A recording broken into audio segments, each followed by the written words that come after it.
Assalamualaikum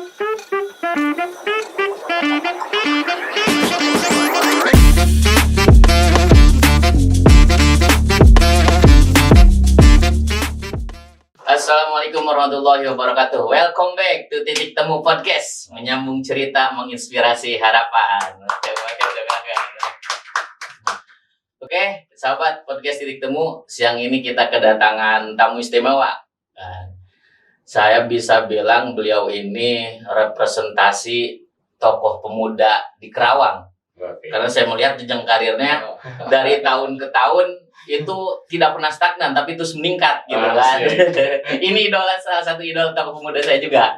Kita langsung sambut aja kan. Ada Kang Abdul Aziz. Sehat Kang?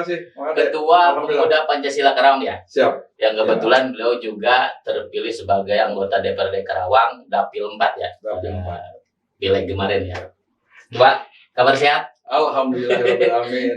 Istri siapa sih? Lupa gue ketua. Istri satu dong. Siapa teh? Lupa namanya. Oci Oh, namanya. Teh Oci, betul Teh Oci ya.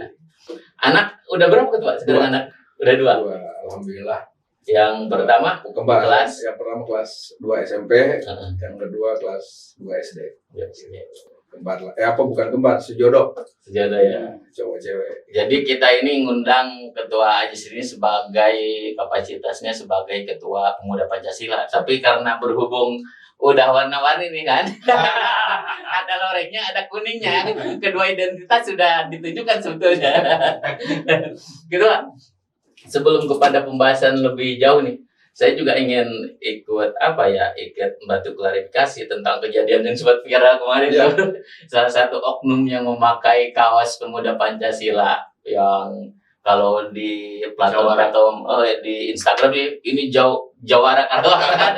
Itu siapa sih Ketua? Sebetulnya itu. Yang jelas setelah kita klarifikasi, kita cross check ke lapangan, itu dia itu memang suka terhadap organisasi kita ya, Pancasila.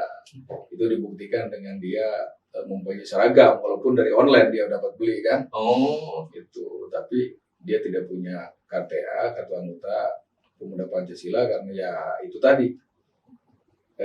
Di kita kan ada aturan main di organisasi gitu. Apalagi organisasi kita nasional cukup besar. Dan kita tidak bisa menghindari simpatisan-simpatisan seperti itu gitu kan. Kecintaan terhadap ormas kami Pemuda Pancasila itu ya tidak bisa kita jaga gitu. Tapi memang ya tidak hanya di ormas ya, Kang Ada ya, rekan-rekan sekalian, di pemerintahan, di kepolisian, di aparat juga ya yang namanya oknum ada aja gitu ya. Apalagi sekelas ormas gitu. Tapi alhamdulillah sudah clear kita. Udah clear lah itu ya. Sudah clear semua. Enggak. Biasanya itu kan oknum lah. Kalau dia misalkan benar anggota atau pengurus Pemuda Pancasila, konsekuensinya apa tuh biasa sanksi? Langsung dipecat kan? Ada teguran dulu? Kalau di organisasi Pemuda Pancasila itu ada tahapannya ya, memberi sanksi, ada teguran gitu kan. Surat peringatan pertama. Itu juga kalau sudah ber-KTA dia kan. Gitu. Kalau memang dia terus melakukan hal-hal yang mencederai nama baik organisasi, ya sesuai perintah pimpinan kita di MPN, ya kita harus tarik atribut sama kartu tanda anggotanya, begitu kan. Gitu. Pokoknya siapapun anggota Pemuda Pancasila yang ber-KTA yang merusak wibawa organisasi, ya harus kita sanksi. Begitu. Berbeda dengan oknum. Kalau oknum mungkin kita serahkan ke pihak yang berwajib ya. Gitu. Kalau memang merugikan organisasi kita, ya kita laporkan ke yang berwajib kalau ada unsur-unsur pidananya. Kalau tidak ada ya cukup kita tegur secara ini aja begitu ya. Gitu. Dan tinggal dia berjanji untuk tidak lagi mengulangi perbuatan itu gitu kan, kalau oknum gitu. Begitu. Siap. Ada berapa sih sebenarnya anggota Pemuda Pancasila Kerawang yang ber-KTA ya, yang tercatat di sekretariat Pemuda Pancasila? Sekarang itu yang sudah tercatat di database Pemuda Pancasila itu kurang lebih 4.000 yang ber-KTA dari zaman Pak Gunadi ya, dari zaman dulu sampai sekarang alhamdulillah sudah kita genjot menuju 4.000 walaupun secara akumulatif tanpa KTA-nya belum jadi, itu yang registrasi mendaftar itu mau 7.000, Oke. mau 7.000. Simpatisan yang mau masuk itu ya? Simpatisan yang mau masuk itu mau 7.000. Karena kan di kita KTA itu berbayar ya, gitu kan. KTA berbayar, seragam beli sendiri, gitu kan. Jadi ya itu tadi, kita tidak memaksa gitu orang ingin masuk, tidak ada embel-embel dikasih materi ataupun apa-apa masuk organisasi kita. Mereka datang sendiri, mereka bikin KTA, mereka belanja sendiri seragamnya, begitu kan. Ya itu tadi, karena memang ormas kita ormas yang paling besar di Indonesia, yang punya jejaring sampai ke pelosok Nusantara, yang memang sudah dirasakan kiprahnya gitu dalam pembangunan bangsa ini, gitu kan, dalam perjalanan bangsa ini. Dan termasuk salah satu ormas kalau PKI berarti. Ormas ya tertua juga kan di Indonesia ini kan. Sudah 64 tahun gitu. 64 tahun. Tua, sebelum masuk kepada bahasan pilkada nih, nyalek kemarin di Dapil 4 dari Partai Golkar. Dapat berapa ribu suara kemarin? Kemarin saya alhamdulillah dipercaya oleh warga Dapil 4 ya, Lagasari, Lemah Abang, Tempuran, Cilamaya, Pulau dan Wetan itu 5.120. 5.121. Terus kemudian nomor 2 5.111-an lah ya. Nah terus yang nomor 3 3.500. Dan alhamdulillah di Dapil 4 itu kami terbantu dengan caleg-caleg yang lain ngisi semua. Berapa kursi Dapil 2? Satu ketua doang berarti? Dapil 4. Dapil 4 ya? Ketua doang ya berarti ya? Kan Dapil 4 semuanya ya agak berat ya, 2 kursi ya. Semua partai Gerindra juga berat untuk 2 kursi. Gitu. Urutan kursi ke berapa Golkar itu? Golkar itu kalau tidak salah, kalau dari 7 jatah kursi, itu urutan ke-5 apa ke-6 gitu ya.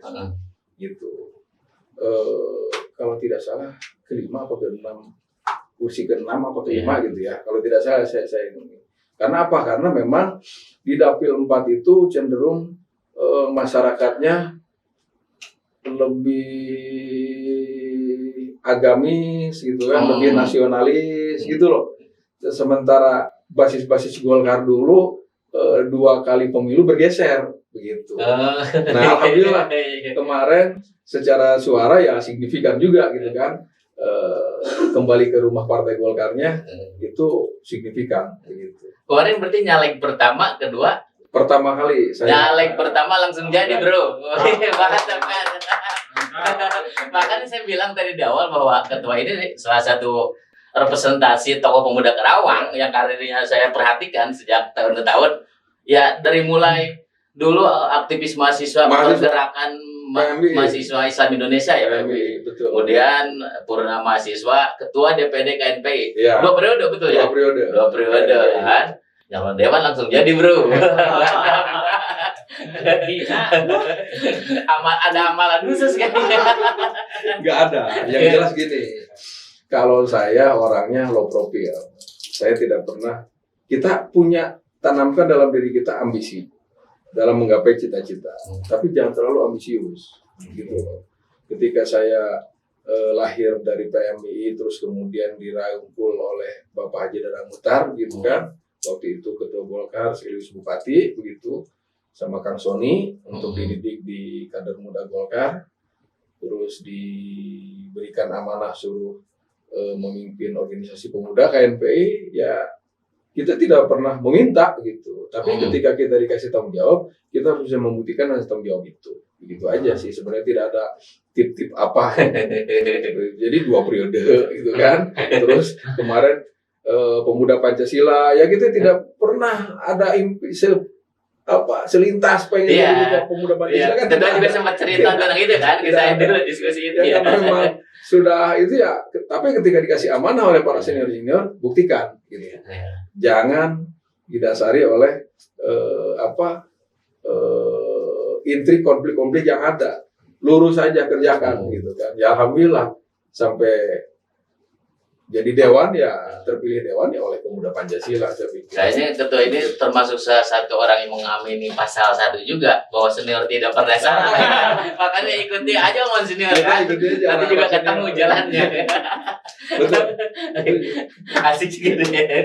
Ketua, nih lanjut deh. Kemarin kita sempat mengundang agenda dan juga di sini kan. Kita berdiskusi tentang politik barbar di pileg kemarin.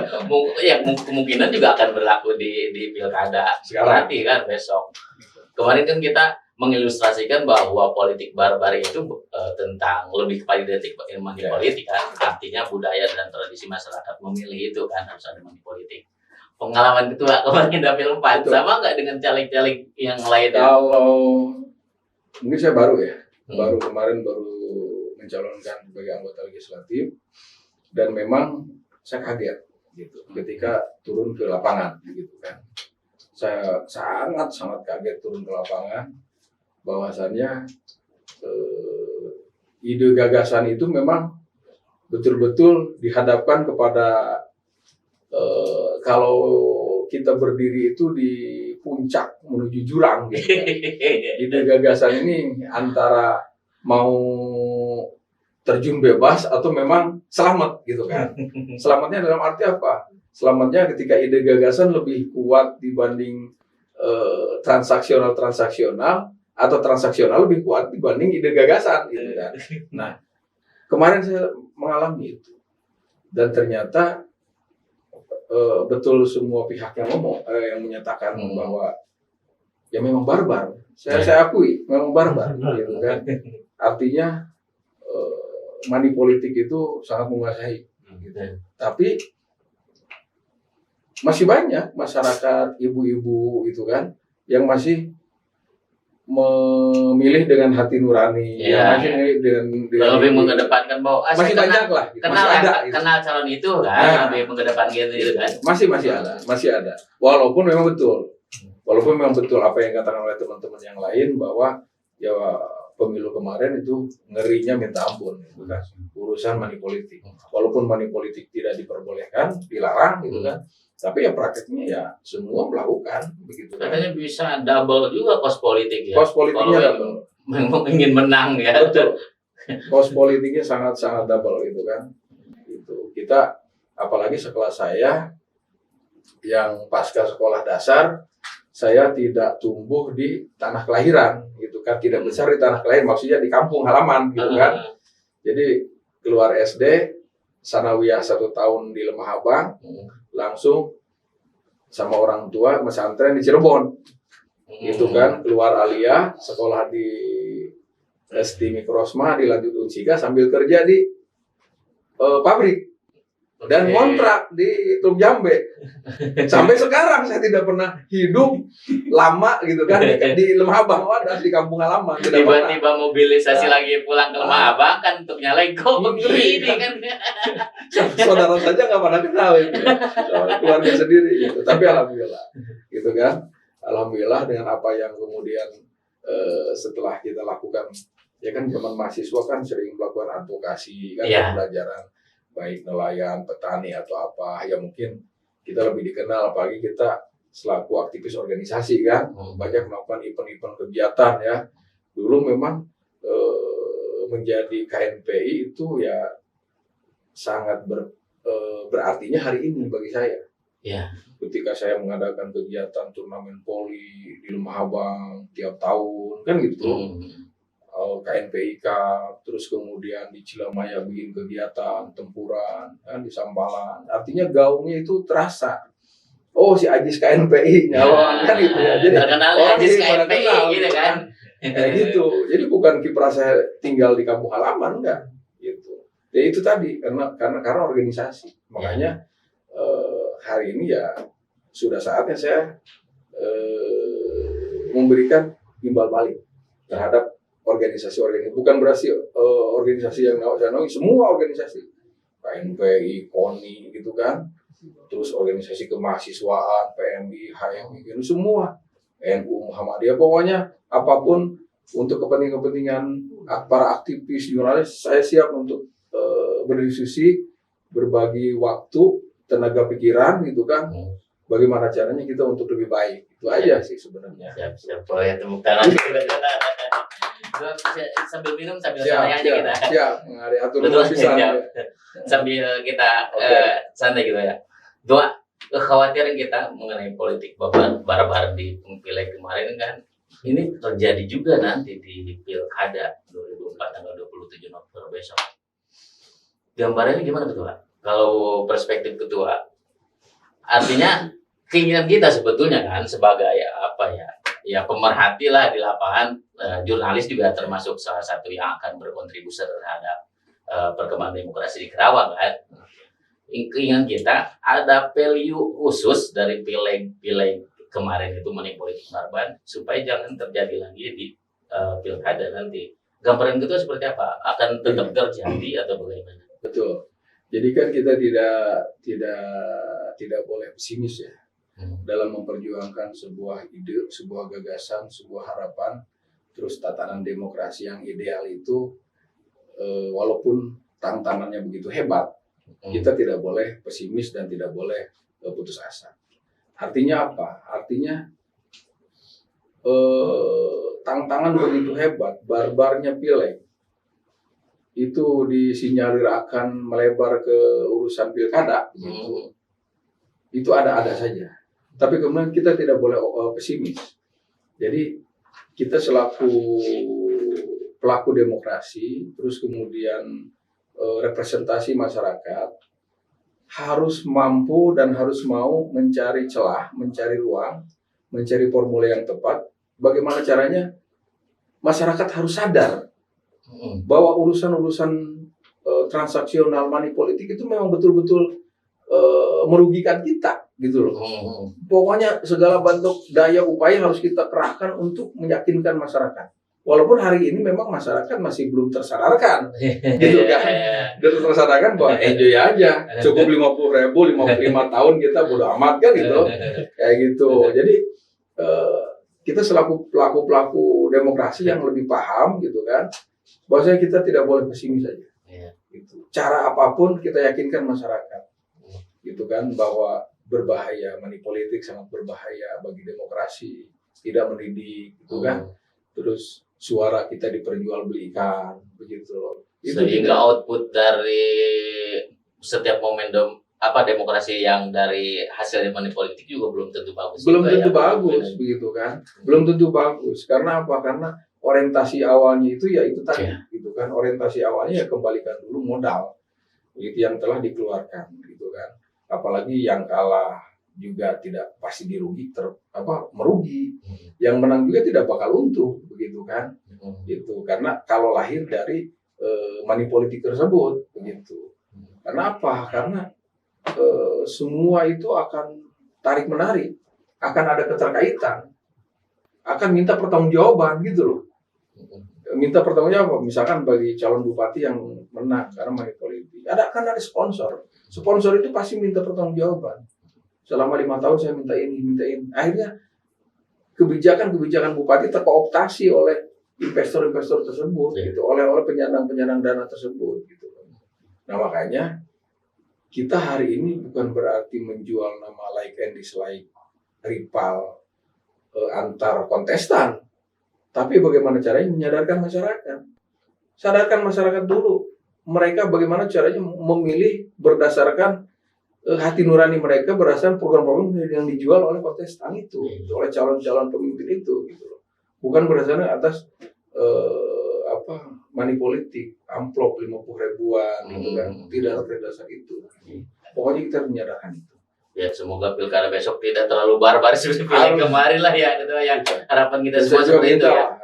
Kaum jurnalis gitu kan untuk lebih intens sosialisasi, gitu kan, terhadap kondisi hari ini masyarakat, gitu.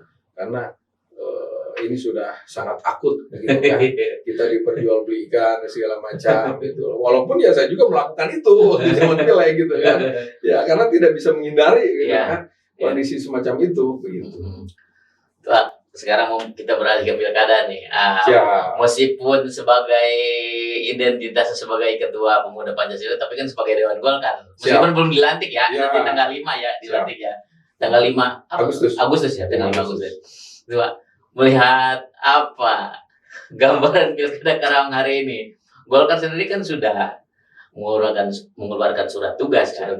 Satu ke Pak Haji Acep Jamuri, kedua ke Pak Haji Syukur Mulyono kan, ketua Golkar, ketiga ke Busri Rahayu, anggota DPRD provinsi ya, dalam masih aktif. Itu Pak, surat tugas ini kan berbeda.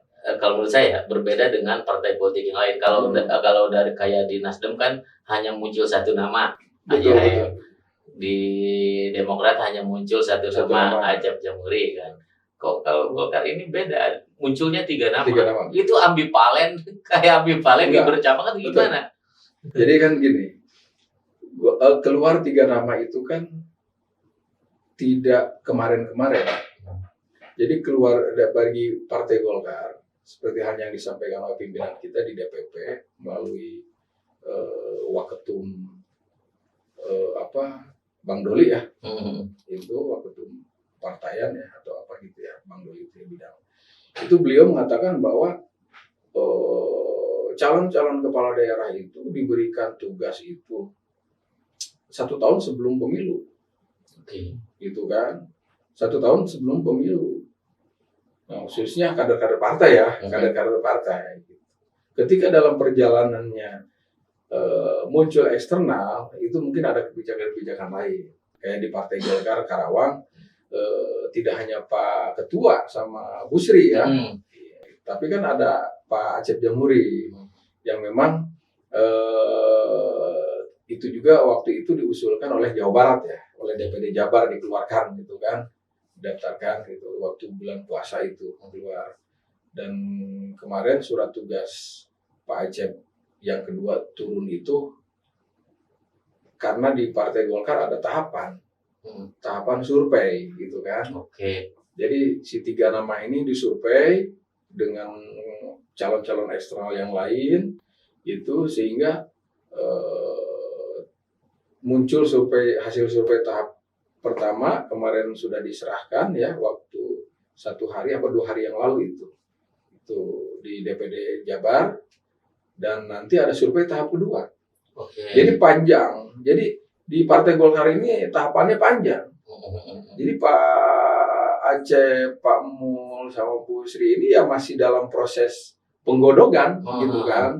Kalau Pak Acep ini daftar nggak waktu di penjaringan terbuka di internal Golkar Karawang? Nggak ada. Jadi gini, kalau di Partai Golkar itu tidak ada pendaftaran penjaringan.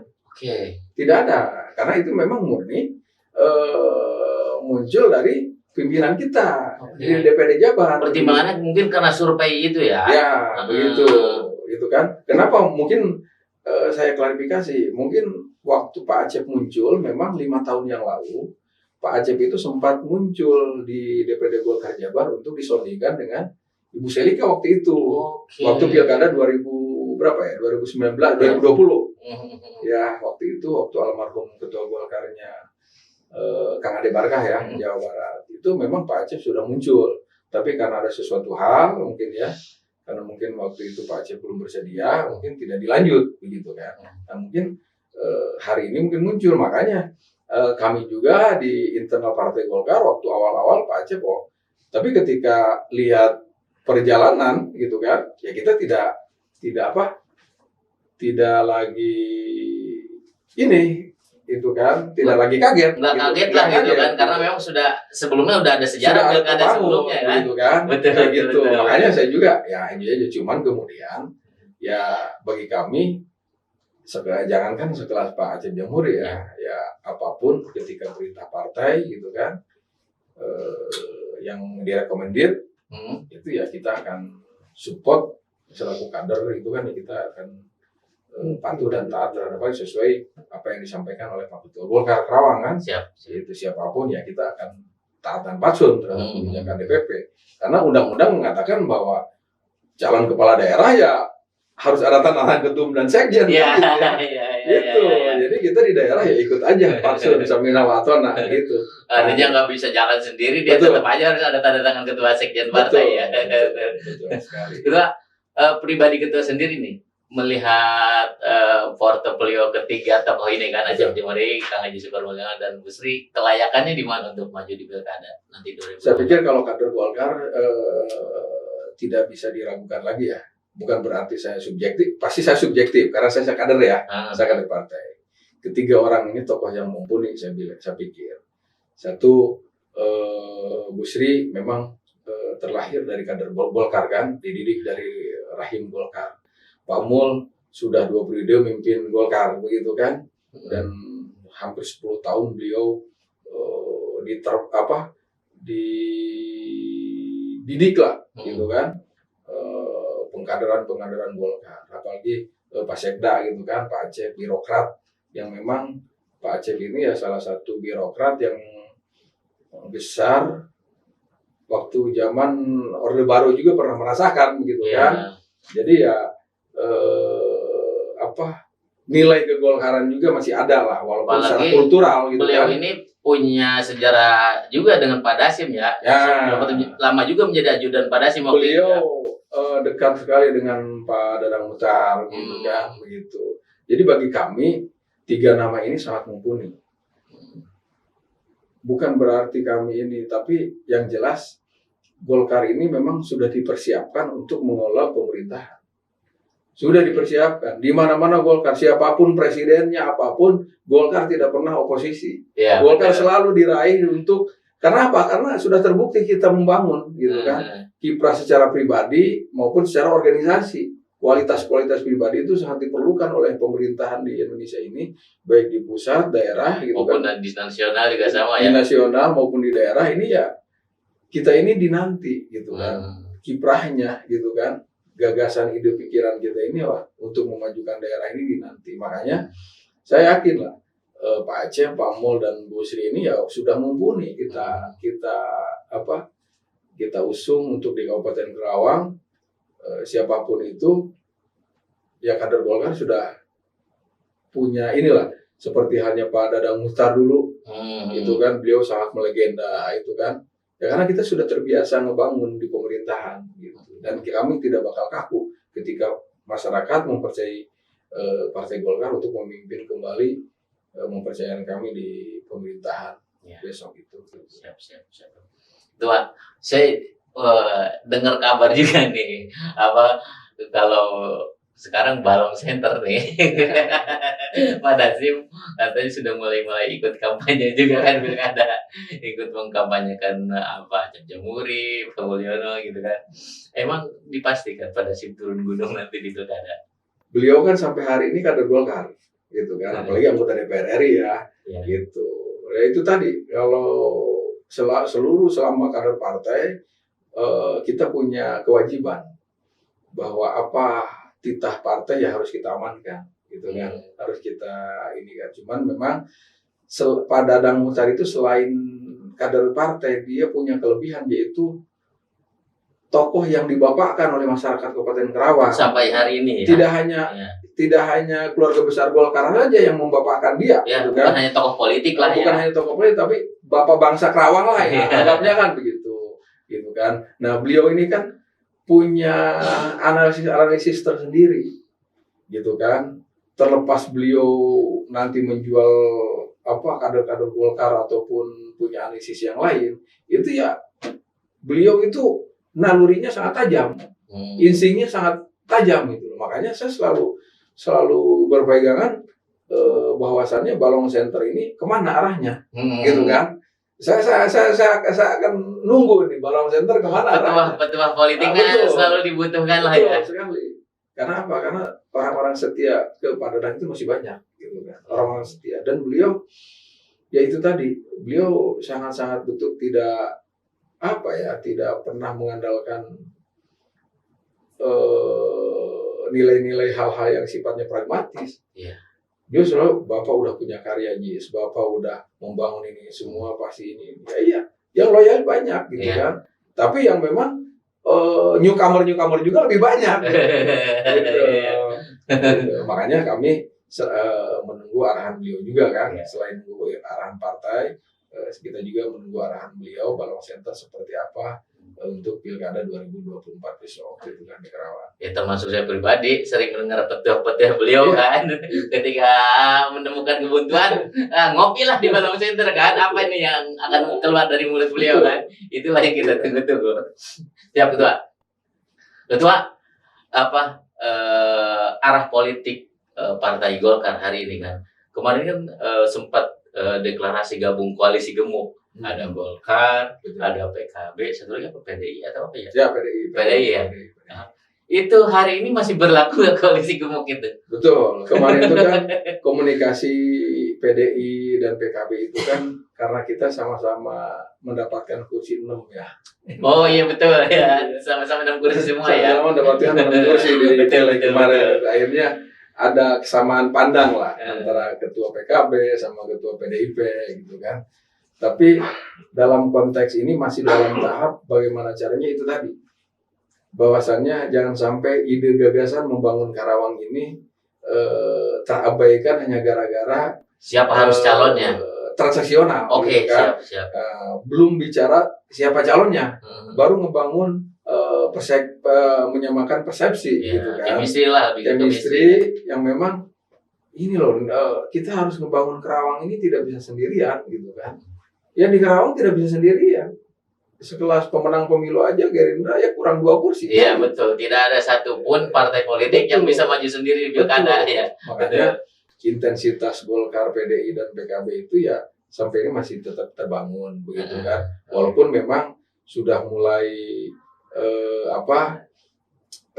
masing-masing membaca begitu kan. Masing-masing membaca, apalagi kemarin Golkar sudah mengeluarkan surat tugas gitu kan. Nah, tinggal menunggu PDIP gitu kan, PKB begitu seperti apa ke depannya gitu kan.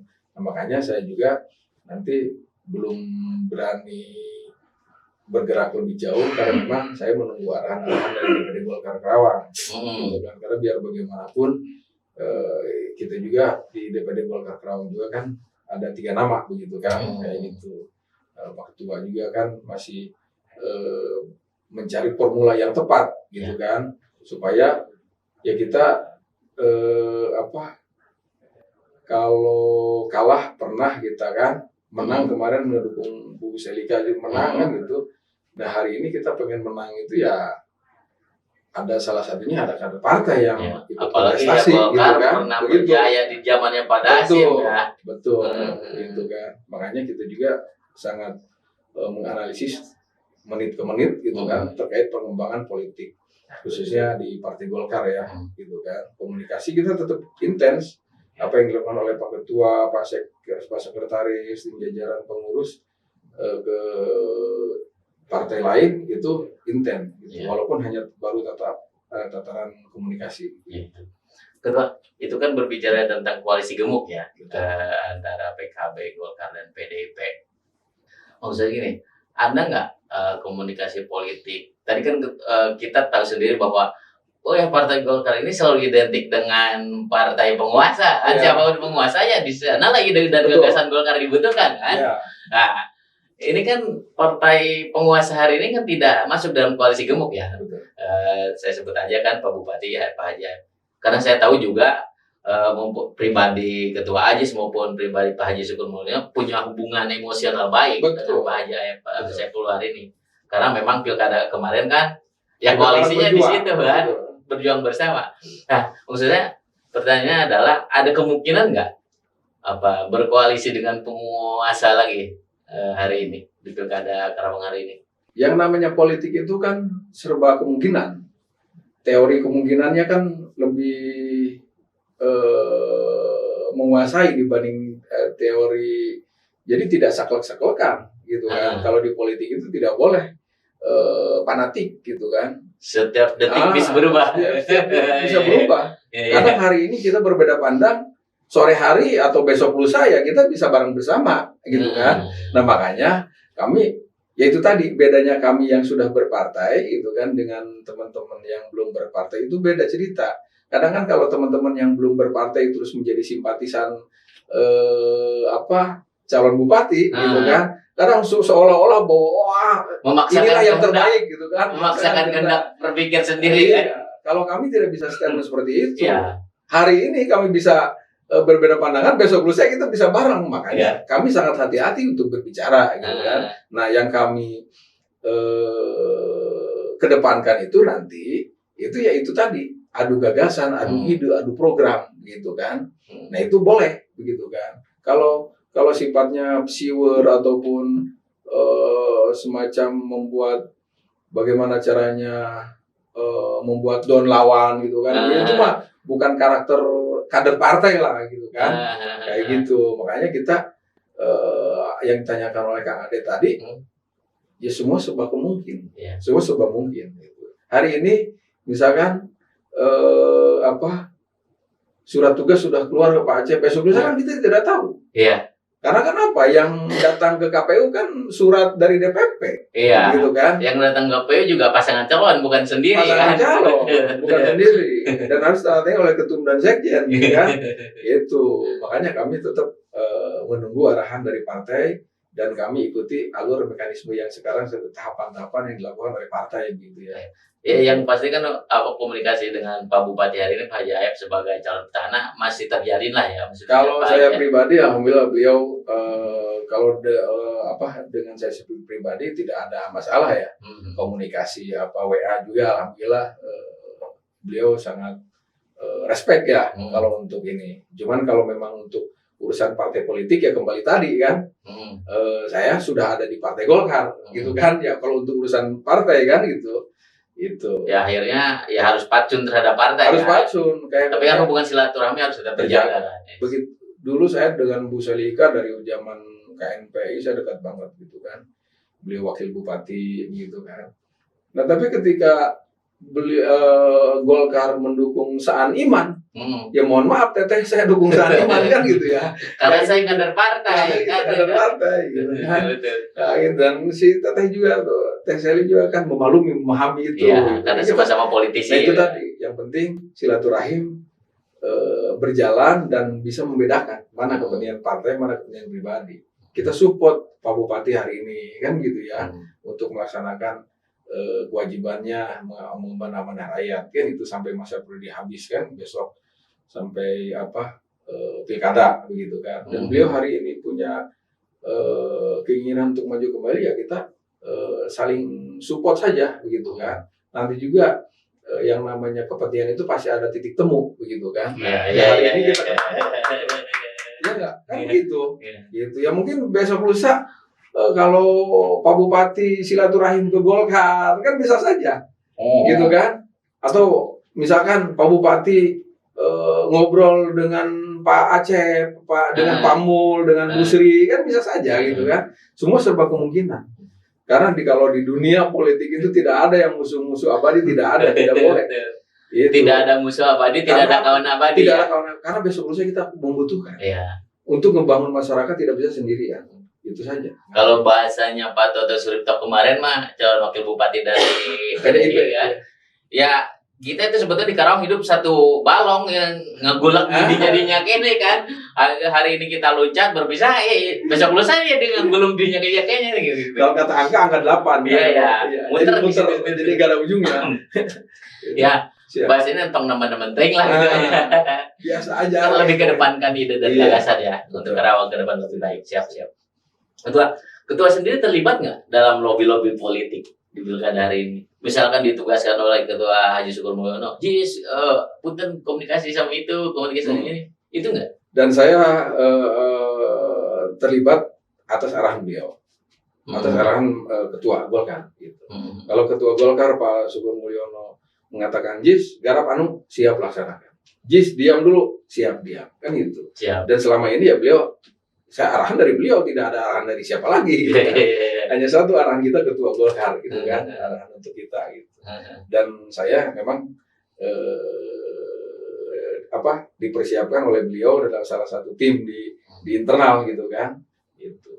Dan titah beliau itu ya kita langsung laksanakan, termasuk membangun komunikasi dengan partai-partai yang ada. Gitu. Tua, saya ingin minta pendapatnya begini. Ini mungkin lebih kepada pribadi kan, sebagai tokoh muda di Karawang.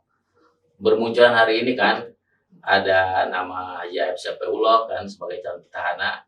kemudian ada nama Teh Dina, Siap. ada nama Pak Haji Acep Jamhuri, ada nama Haji Syukur Mulyono, Teh Sri. Kalau untuk wakil bupatinya kan ada nama Pak Toto Suripto, Ya. Pak Jimmy juga kan, Kang Jimmy juga kan, senior kita. Ketua, apa dari gambaran itu prediksi ketua berapa calon head to head, 2 calon, 3 pasangan calon nih? Kalau melihat kondisi partai yang lolos ke parlemen hari ini ya idealnya gitu, idealnya ya 3 pasangan, idealnya ya, karena memang walaupun masing-masing tidak bisa ngusung sendiri, tapi tidak ada single mayoritas di Karawang ini. Kayak pemenang pemilu Gerindra gitu kan dengan Demokrat gitu kan. Yang membedakan kan hanya kursi. Jumlah suara itu kan tidak signifikan. Iya, perbedaannya tidak terlalu jauh. Tidak terlalu jauh. Berbeda dengan misalkan kabupaten mana ya misalkan.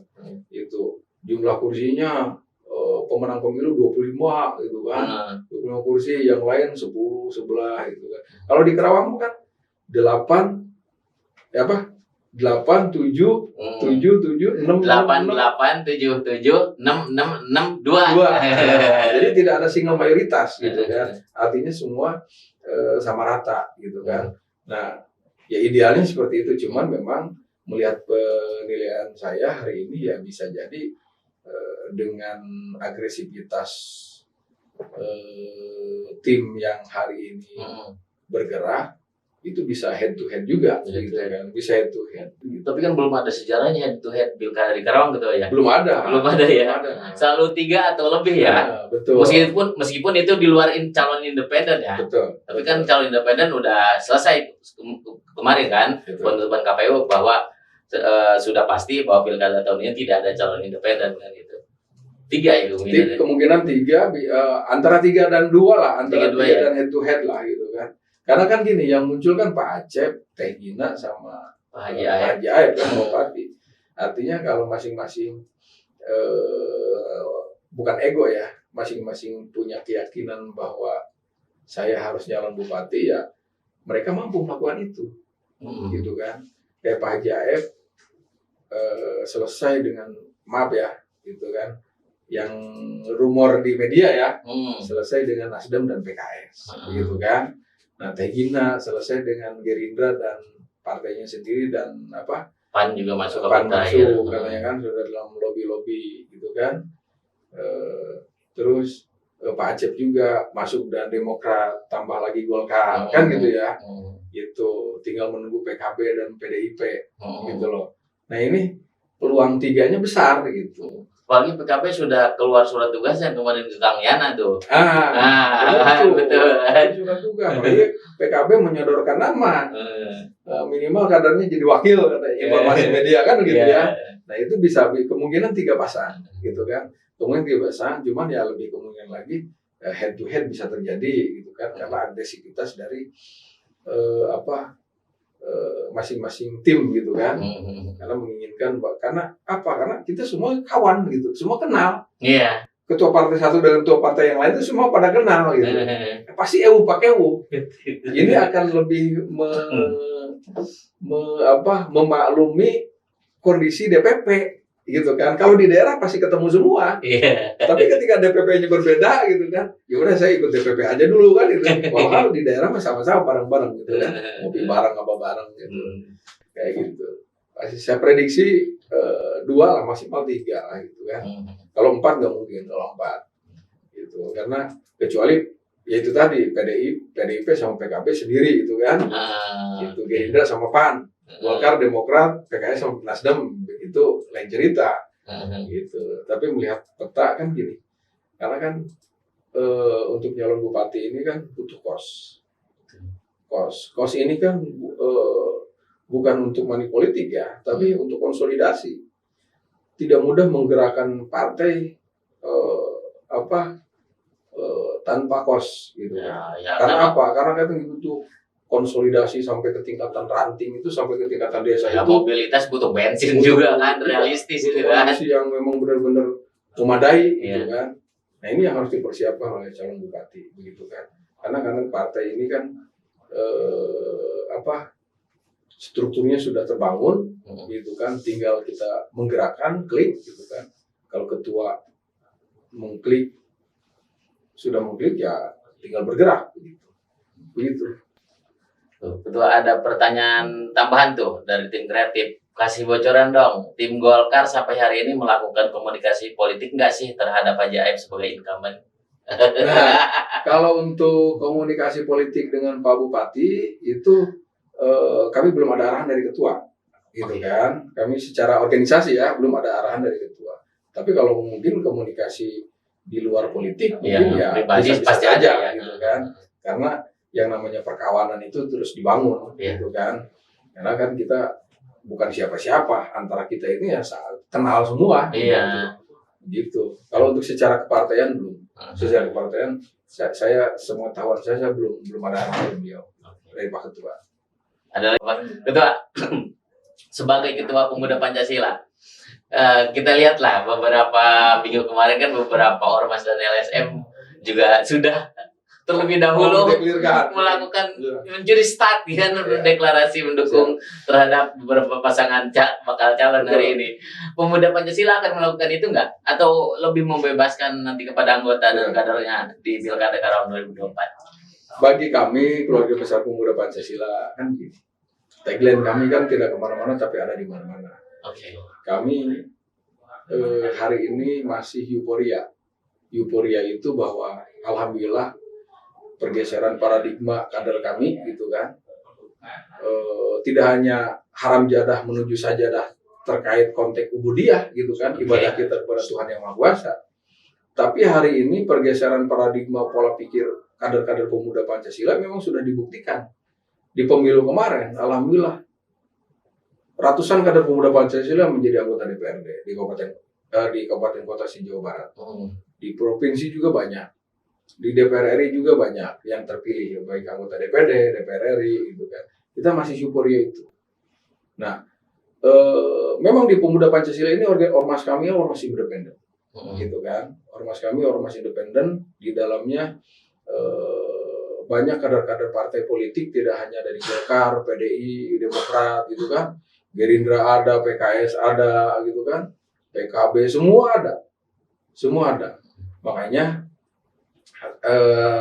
dari rapat koordinasi kemarin, saya menyampaikan kepada kader Pemuda Pancasila yang ada Karawang, dari Kabupaten Karawang menjelang pilkada, kita untuk menjaga baju kebesaran organisasi kita dalam bingkai netralitas dan independen.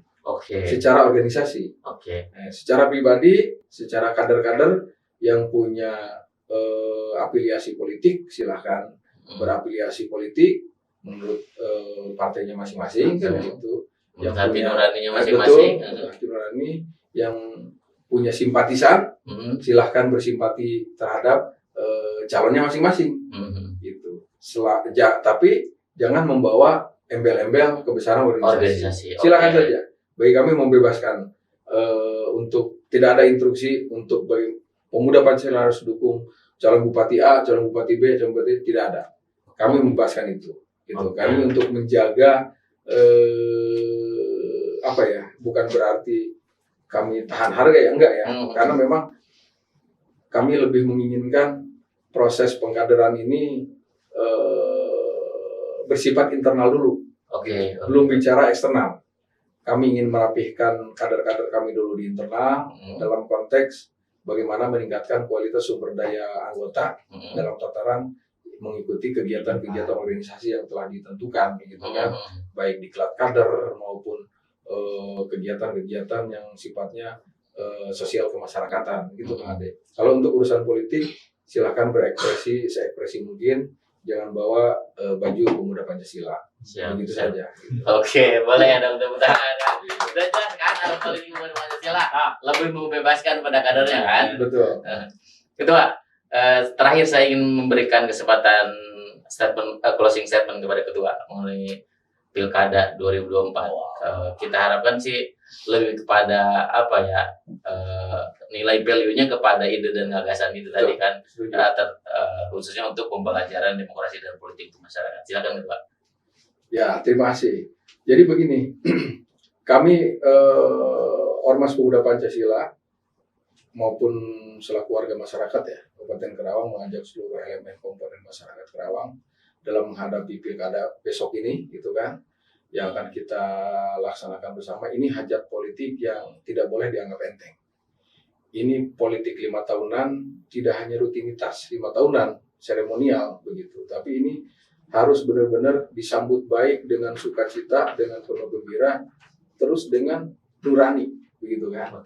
Kita harus lebih mengedepankan budaya ketimuran, sisi Karawang, heuras genggerong, Beras cocot HD, apa sih? heuras cocot hade bacot. Gimana sih? Nah, pokoknya gitu lah.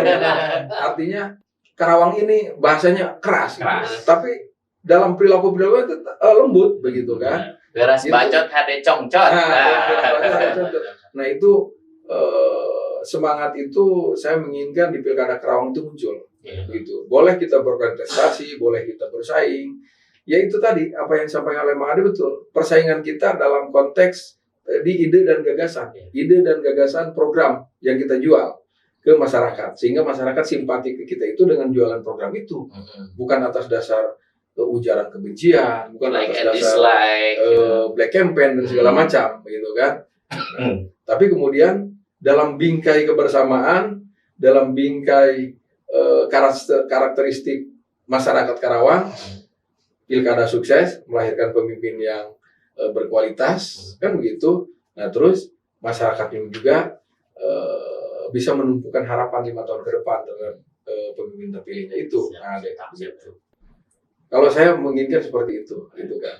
Dan saya mengajak masyarakat, mari kita bareng-bareng membangun Kabupaten Karawang ini, yaitu tadi dengan penuh kesadaran dan rasa tanggung jawab ya, gitu kan. Tidak hanya mencari hidup kepentingan pribadi semata, terus kemudian mengkampanye gaya-gaya pilpres, gaya-gaya pemilu itu ya harus dilupakan lah. Kan kalau di tradisi apa cebong apa sih? Cebong kampret itu udah hilangkan lah ya. Cebong kampret itu tolong lah. Apalagi kan besok ada kemungkinan head to head kan bisa ada. Gitu. Itu tadi kita bertarung aja ide dan gagasan sampai titik darah penghabisan gitu kan. Itu sangat benar-benar saya dukung gitu kan. Beres pilkada kita ngopi kembali kan. Beres kita itu jangan baper-baperan ya. Dan yang terpenting jangan sampai golput 27 November kan datang ke TPS. Kita harus dukung sukseskan pilkada. Oke, siap. Boleh tepuk tangan buat Doa aja. Enggak kerasa ketua udah 30 menit hampir 45 menit kita ngobrol ini. Atur nuhun atas kehadirannya. Siap. Besok lusa kalau sudah dilantik anggota dewan bisa kita undang kembali. Wah, wajib ini. Berbicara tentang Karawang kan, isu-isu tentang Karawang. Makanya kan saya butuh teman-teman untuk mengawal saya, kan? Di legislatif. Saya tidak hanya dapil 4 yang akan saya perjuangkan kan gitu. Tapi ya Kabupaten Karawang ini gitu kan. Begitu saja. Siapa terus ketua sehat-sehat, salam sama keluarga, teman-teman golongan juga. Terima kasih. Sampai berjumpa di titik temu podcast berikutnya, menyambung cerita menginspirasi harapan. Assalamualaikum warahmatullahi wabarakatuh. Waalaikumsalam.